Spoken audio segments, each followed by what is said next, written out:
여러분, 혹시 조선은 백의 민족이었다라는 말 들어보셨나요? 일제강점기 일본인들이 조선을 조롱하며 만들어낸 이 표현 때문에 우리는 오랫동안 우리 조상들이 색깔 없는 흰 옷만 입고 살았다고 믿어왔습니다. 하지만 이것은 철저한 거짓이었습니다. 실제로 삼국시대 우리 조상들은 세계에서 가장 화려한 색채의 옷을 입었고 고려시대 귀족들의 복식은 중국 황실조차 부러워할 정도로 찬란했습니다. 그렇다면 대체 언제부터 왜 조선 사람들은 흰 옷을 입기 시작했을까요? 그리고 일본은 왜 조선인들에게 흰 옷을 벗고 색깔 옷을 입으라고 강요했을까요? 오늘은 한복에 담긴 놀라운 역사, 색채의 정치학, 그리고 우리가 몰랐던 백의 민족의 진실에 대해 이야기해 보겠습니다. 제1장 삼국시대 화려함의 극치. 기원 후 5세기경 고구려의 수도 평양성에서는 놀라운 일이 벌어지고 있었습니다. 당시 고구려 귀족들이 입었던 옷의 색깔은 무려 12가지가 넘었습니다. 빨강, 노랑, 파랑, 초록은 기본이었고 자주색, 분홍색, 하늘색까지 다양했죠. 평양 인근 고분벽화를 보시면 이 사실을 확인할 수 있습니다. 안악 3호분에 그려진 벽화 속 인물들은 모두 화려한 색채의 옷을 입고 있습니다. 특히 주인공으로 추정되는 인물은 붉은색 바탕에 금색 문양이 들어간 포를 입고 있었습니다. 이 옷을 만드는데 얼마나 많은 비용이 들었을까요? 당시 기록에 따르면 귀족 한 사람의 예복을 만드는데 일반 농민 10가구가 1년간 바치는 세금과 맞먹는 비용이 들었다고 합니다. 신라도 마찬가지였습니다. 경주 천마총에서 출토된 천마도를 보면 백마는 흰색이 아니라 화려한 채색으로 그려져 있습니다. 그 위를 달리는 천마는 붉은색, 노란색, 파란색의 화려한 색채로 표현되어 있죠.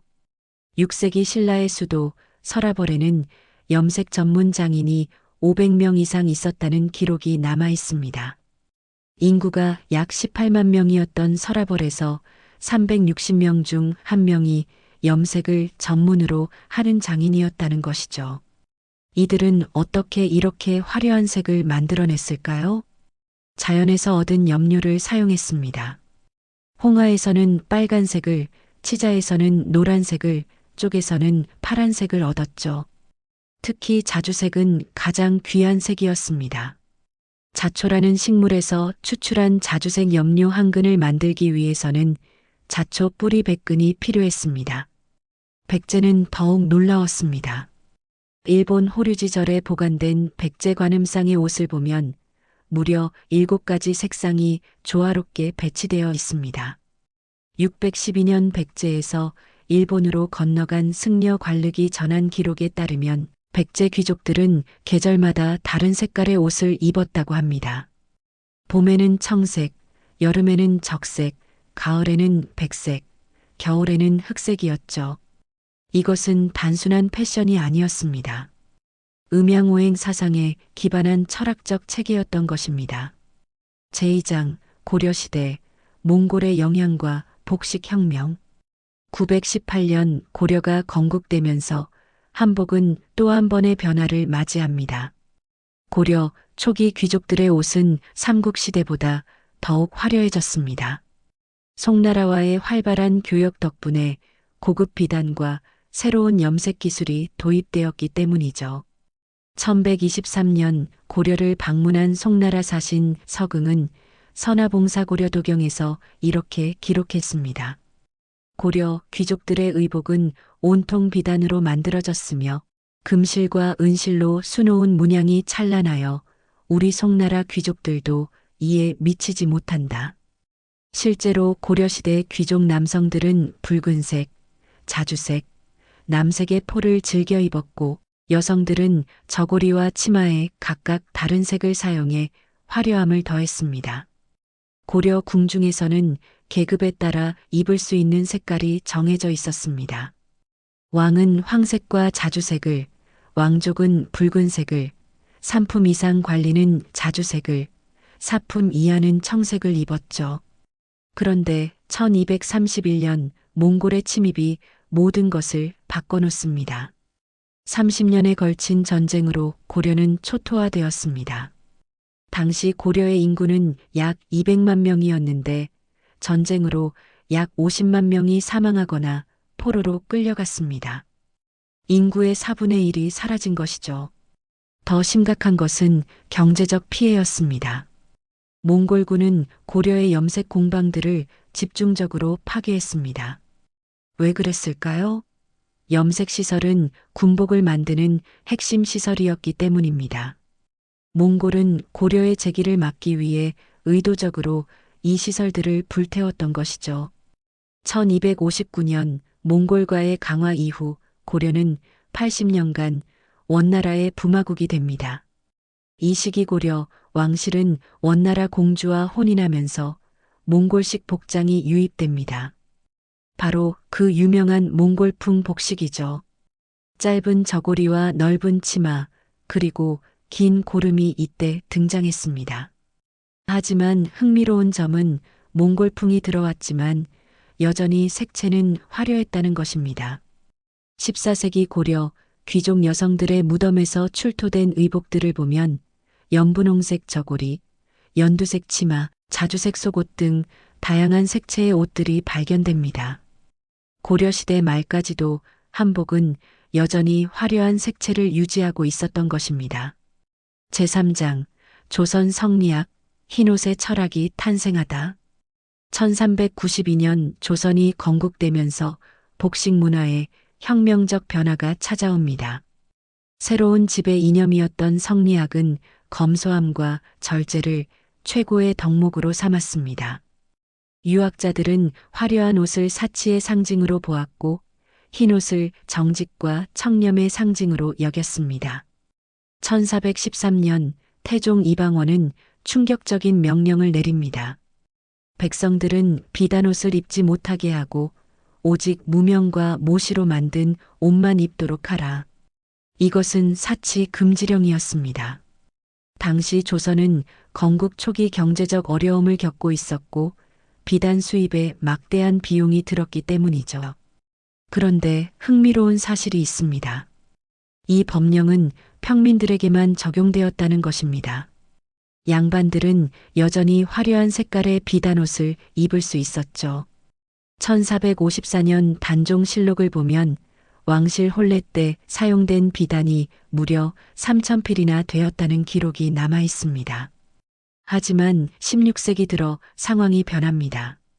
성리학이 더욱 깊이 뿌리내리면서 선비들 스스로 흰옷을 입기 시작한 것입니다. 이것은 강제가 아니라 자발적 선택이었습니다. 1592년 임진왜란이 터집니다. 7년간의 전쟁으로 조선의 경제는 완전히 무너졌습니다. 전국의 염색 공방 중 70% 이상이 파괴되었고 염색 기술자 대부분이 일본으로 끌려갔습니다. 당시 일본군이 조선에서 납치해 간 사람은 약 10만 명에 달했는데 그중 상당수가 도자기와 염색 기술자였습니다. 전쟁이 끝난 후 백성들은 더 이상 염색할 여력이 없었습니다. 무명과 모시로 만든 옷을 그냥 입거나 간단히 빨래만 해서 입었습니다. 자연스럽게 흰옷이 일상복이 된 것이죠. 1623년 인조반정 이후 집권한 서인 세력은 성리학적 이상을 더욱 강조했습니다. 그들은 흰옷을 선비의 옷으로, 화려한 색깔을 사치와 타락의 상징으로 규정했습니다. 1653년 효종은 아예법으로 정했습니다. 상복이 아닌 경우에도 백성들은 흰옷을 입는 것을 원칙으로 한다. 하지만 여기서 중요한 사실을 짚고 넘어가야 합니다. 양반들은 여전히 색깔옷을 입었다는 것입니다. 관복은 물론이고 예복, 혼례복은 모두 화려한 색채였습니다. 신부의 원삼은 붉은색, 신랑의 달령은 청색이었죠. 그러니까 백이민족이라는 표현은 정확하지 않습니다. 정확히 말하면 평민들이 일상복으로 흰옷을 많이 입었던 시기가 있었다는 것이 맞습니다. 18세기로 넘어가면 흥미로운 변화가 나타납니다. 경제가 발전하면서 중인과 상인 계층이 부를 축적하기 시작했고 이들은 법의 규제를 피해 은밀하게 색깔옷을 입었습니다. 1791년 정조실록을 보면 이런 기록이 나옵니다. 한양의 상인들이 비단옷에 금은 장신구를 하고 다녀 양반과 구별이 안 된다. 정조는 이를 단속하려 했지만 이미 대세는 바뀌고 있었습니다. 19세기 말 고종시대에는 개와 바람과 함께 복식도 변화했습니다. 하지만 대다수 평민들은 여전히 경제적 이유로 흰옷을 입었죠. 바로 이 시기에 일본이 조선을 침략하기 시작합니다. 제사장, 일제강점기, 백의민족 조롱과 색복 강요의 진실. 1876년 강화도 조약으로 조선의 문이 열렸을 때 일본인들이 가장 먼저 주목한 것 중 하나가 바로 조선인들의 흰옷이었습니다. 1880년대 조선을 방문한 일본 관리들의 기록을 보면 조선인들은 더러운 흰옷을 입고 다닌다는 표현이 반복적으로 등장합니다. 여기서 더러운이라는 표현에 주목해야 합니다. 당시 조선 평민들이 입었던 흰옷은 자주 빨래를 해서 입었지만 빨랫감이 많지 않았기 때문에 완전히 하얗게 유지하기는 어려웠습니다. 특히 농사를 짓거나 일을 하다 보면 금방 때가 탔죠. 일본은 이것을 조선을 비하하는 도구로 사용했습니다. 1910년 한일병합 직후 일본은 본격적으로 백의민족 이미지를 만들어냅니다. 조선 총독부가 1912년에 발행한 조선의 풍속이라는 책자를 보면 이런 구절이 나옵니다. 조선인은 백의민족으로서 발전과 진보를 모르는 낙후된 민족이다. 그들이 흰옷을 고집하는 것은 문명을 거부하는 미개함의 상징이다. 1920년대 들어 조선 총독부는 색복 입기 운동을 본격적으로 전개합니다. 1927년 총독부는 전국에 포고문을 붙였습니다. 문명인이라면 색깔 있는 옷을 입어야 한다. 흰옷은 불결하고 비위생적이다. 그런데 여기에는 숨겨진 의도가 있었습니다. 총독부는 조선인들이 색깔옷을 입게 되면 일본 직물회사에서 생산한 색깔천을 사게 될 것이라고 계산했습니다. 실제로 1920년대 초 조선에서 판매된 색깔 직물의 80% 이상이 일본산이었습니다. 1933년 총독부는 더 강력한 조치를 내놓습니다. 학교에서 흰옷을 입고 오는 학생들에게 벌점을 주기 시작한 것입니다.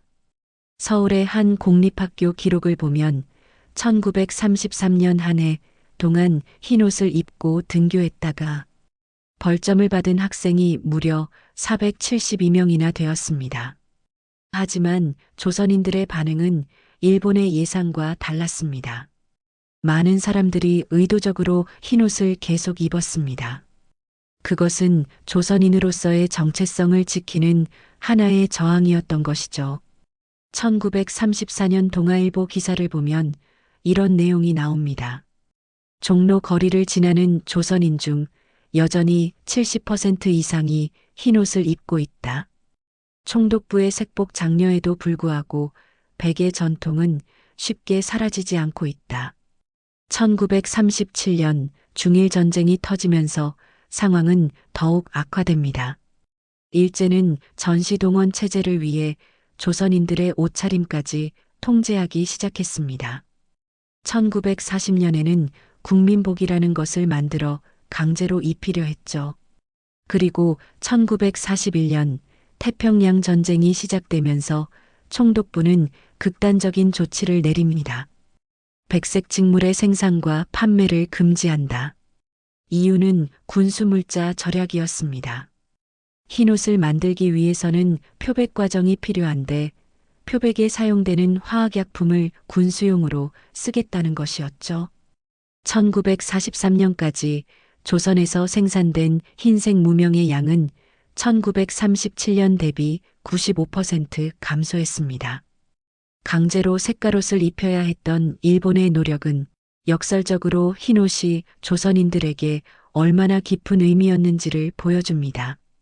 제5장 해방 후 한복의 격변과 재탄생. 1945년 8월 15일 해방을 맞이한 조선 사람들은 거리로 쏟아져 나왔습니다. 흥미롭게도 이날 촬영된 사진들을 보면 대다수 사람들이 여전히 흰옷을 입고 있습니다. 하지만 머지않아 이것도 변하게 됩니다. 1950년 6.25 전쟁이 터지면서 한복 문화는 또 한 번 위기를 맞습니다.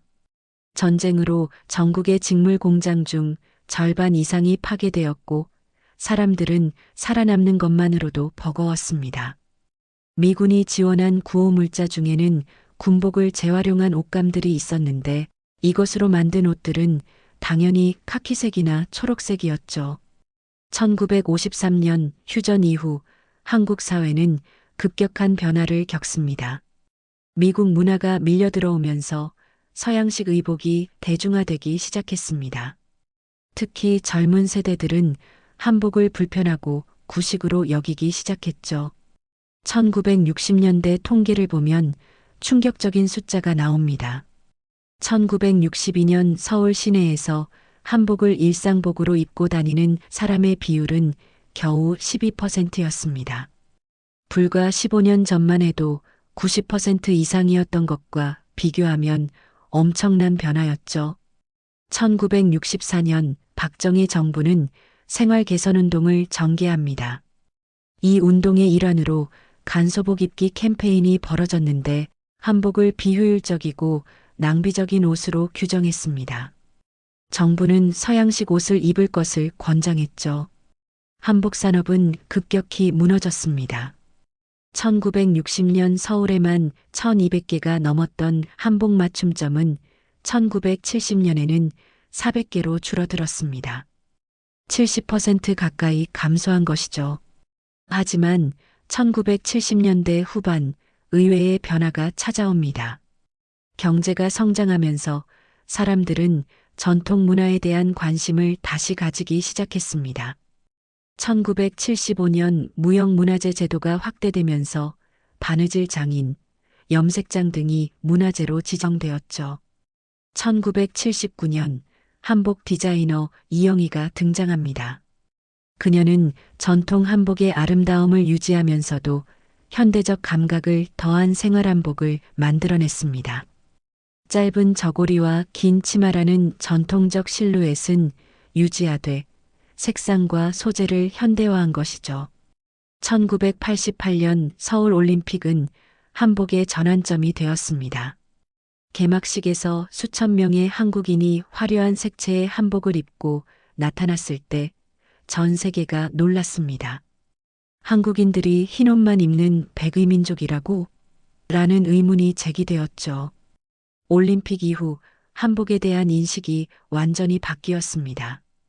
1990년대 통계를 보면 명절에 한복을 입는 한국인의 비율이 1980년대 30%에서 1995년 65%로 2배 이상 증가했습니다. 2000년대 들어서는 퓨전 한복이라는 새로운 장르가 등장합니다. 전통 한복의 기본 형태는 유지하되 청바지와 매치하거나 짧은 치마로 바꾸거나 비대칭 디자인을 더하는 등 다양한 시도가 이루어졌습니다. 그리고 2010년대 한복은 또 한 번의 혁명을 맞이합니다. 제6장 현재 생활한복과 K-패션의 부활. 2015년 서울 북촌 한옥마을에서 한복을 입고 걷는 외국인 관광객들의 모습이 화제가 되었습니다. 한복 대여점들이 우후죽순 생겨났고 2019년 통계를 보면 연간 300만 명이 넘는 관광객이 한복 체험을 했습니다. 이것은 단순한 관광 상품을 넘어선 현상이었죠. 같은 시기 생활한복 시장이 폭발적으로 성장합니다. 2016년 설립된 한 생활한복 브랜드는 첫 해 매출 3억 원에서 2020년 300억 원으로 100배 성장했습니다. 무엇이 이런 변화를 만들었을까요?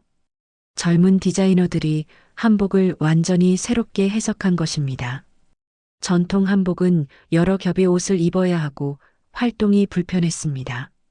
하지만 생활 한복은 한 벌만 입어도 완성되고 앉고 서는 것이 편하며 세탁기로 빨 수도 있습니다. 색채도 혁명적으로 변했습니다. 조선시대의 절제된 색감이 아니라 삼국시대와 고려시대의 화려한 색채를 현대적으로 재해석했습니다. 비비드한 핑크, 민트색, 라벤더색 한복이 등장했죠. 2018년 평창 동계올림픽에서 북한 응원단이 입었던 한복이 국제적 화제가 되었습니다. 붉은색과 분홍색의 화려한 치마 저고리는 북한의 것이 아니라 한반도 전통 의상으로 소개되었고 CNN, BBC 등 외신들은 한국 전통 의상의 아름다움을 대서특필했습니다. K-팝 스타들도 한복을 세계에 알리는데 큰 역할을 했습니다. 2019년 블랙핑크 제니가 뮤직비디오에서 현대화된 한복을 입고 나타났을 때 그 영상은 3일 만에 조회수 5천만을 돌파했습니다. BTS는 2020년 아이돌 무대에서 한복에서 영감을 받은 의상을 입고 공연했죠. 2020년 코로나19 팬데믹은 역설적으로 한복 시장을 더욱 성장시켰습니다. 재택근무가 늘어나면서 사람들은 편안하면서도 격식 있는 옷을 찾기 시작했습니다. 생활한복이 바로 그 조건에 맞았죠. 화상회의를 할 때 생활한복을 입는 직장인들이 늘어났습니다. 2022년 통계를 보면 한복 시장 규모는 약 1조 2천억 원에 달했습니다. 이것은 2010년 대비 무려 15배 성장한 수치입니다.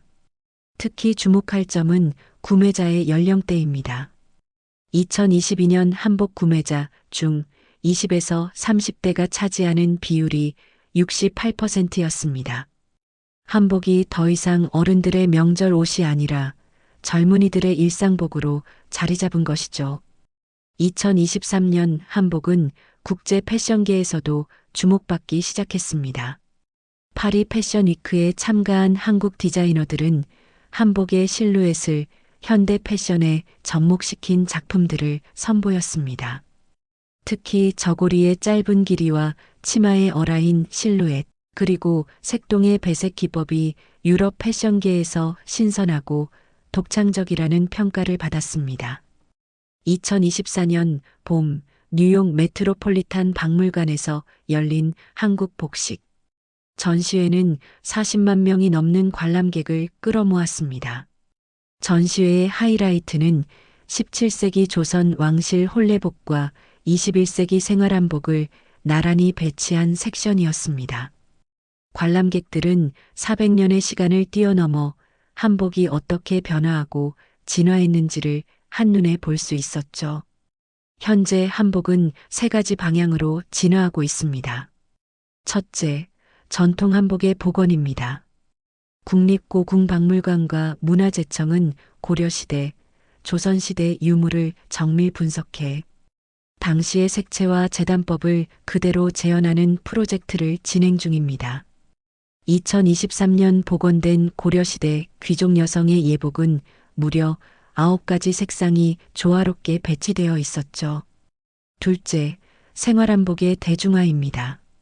이제 백화점에서도 생활한복을 쉽게 구매할 수 있고 가격도 10만 원대부터 시작해 대중화되었습니다. 출근복으로, 데이트복으로, 심지어 운동복으로도 한복을 입는 사람들이 늘고 있습니다. 셋째, 글로벌 K 패션으로의 도약입니다. 한복에서 영감을 받은 디자인이 해외 명품 브랜드에서도 등장하고 있습니다. 2024년 한 프랑스 명품 브랜드는 저고리의 선을 활용한 재킷을 출시해 큰 인기를 얻었죠. 그렇다면 색채는 어떻게 변했을까요? 놀랍게도 현대 한복은 다시 삼국시대와 고려시대의 화려함으로 돌아가고 있습니다. 2024년 한 한복 전문점의 판매 통계를 보면 가장 인기 있는 색상은 청록색, 자주색, 연분홍색 순이었습니다. 더 이상 흰색이 지배하지 않습니다. 백의민족이라는 일제의 조롱은 완전히 틀렸다는 것이 증명된 것이죠. 에필로그, 한복이 우리에게 말해주는 것. 오늘 우리는 한복의 역사를 통해 놀라운 여정을 함께 했습니다. 삼국시대 화려한 색채에서 시작해 고려의 몽골풍, 조선의 성리학적 절제, 일제의 왜곡, 해방 후의 혼란, 그리고 현재의 부활까지 말이죠. 이 긴 역사가 우리에게 말해주는 것은 무엇일까요? 첫째, 우리가 알고 있던 백의 민족은 역사의 극히 일부분을 과장한 것이었습니다. 우리 조상들은 대부분의 시기 동안 세계에서 가장 화려한 색채의 옷을 입었습니다. 둘째, 조선시대 흰옷의 유행은 가난이나 미개함 때문이 아니라 성리학이라는 철학적 선택과 경제적 현실이 만들어낸 결과였습니다. 그리고 그것조차 평민들의 일상복에 한정된 이야기였죠. 셋째, 일제가 색복 입기 운동을 강요한 것은 조선인을 위해서가 아니라 일본 직물 회사의 이익과 조선, 문화 말살이라는 두 가지 목적을 가지고 있었습니다. 넷째, 전통은 박제되는 것이 아니라 진화하는 것입니다. 현대의 생활한복은 전통의 정수를 유지하면서도 현대인의 삶에 맞게 변화했기에 성공할 수 있었습니다. 지금 이 순간에도 경복궁 앞에서는 수백 명의 사람들이 화려한 색채의 한복을 입고 사진을 찍고 있습니다. 붉은색, 노란색, 초록색, 파란색, 자주색. 마치 삼국시대로 돌아간 듯한 광경이죠. 백의민족이라는 단어를 만들어 우리를 조롱했던 사람들은 이제 없습니다. 하지만 우리는 남아서 우리의 아름다운 전통을 현대적으로 재해석하며 세계에 보여주고 있습니다. 한복의 역사는 단순히 옷의 역사가 아닙니다. 그것은 우리 민족이 외세의 침략과 경제적 어려움 속에서도 정체성을 지키고 새로운 시대에 맞게 전통을 창조적으로 계승해온 이야기입니다. 혹시 여러분도 한복을 입어보신 적 있으신가요? 아직 없으시다면 꼭 한번 입어보시기 바랍니다. 그 옷 속에는 2000년이 넘는 우리 조상들의 미의식과 철학, 그리고 어려움을 극복한 역사가 고스란히 담겨 있습니다. 우리가 매일 무심코 보는 한복, 명절에 꺼내 입는 한복, 관광지에서 대여해 입는 한복. 그 속에 이렇게 놀라운 이야기가 숨어 있었다는 것, 이제 아시겠죠? 다음에 한복을 보실 때는 잠시 멈춰서서 생각해 보세요. 이 아름다운 옷이 얼마나 긴 여정을 거쳐 지금 여기까지 왔는지를요. 그리고 백의민족이라는 거짓된 이름 대신 오색 찬란한 민족, 색채의 민족이라는 진실된 이름을 되찾은 우리 자신을 조용히 자랑스러워해도 좋을 것 같습니다. 여기까지 한복에 담긴 놀라운 역사 이야기였습니다. 긴 이야기 들어주셔서 감사합니다.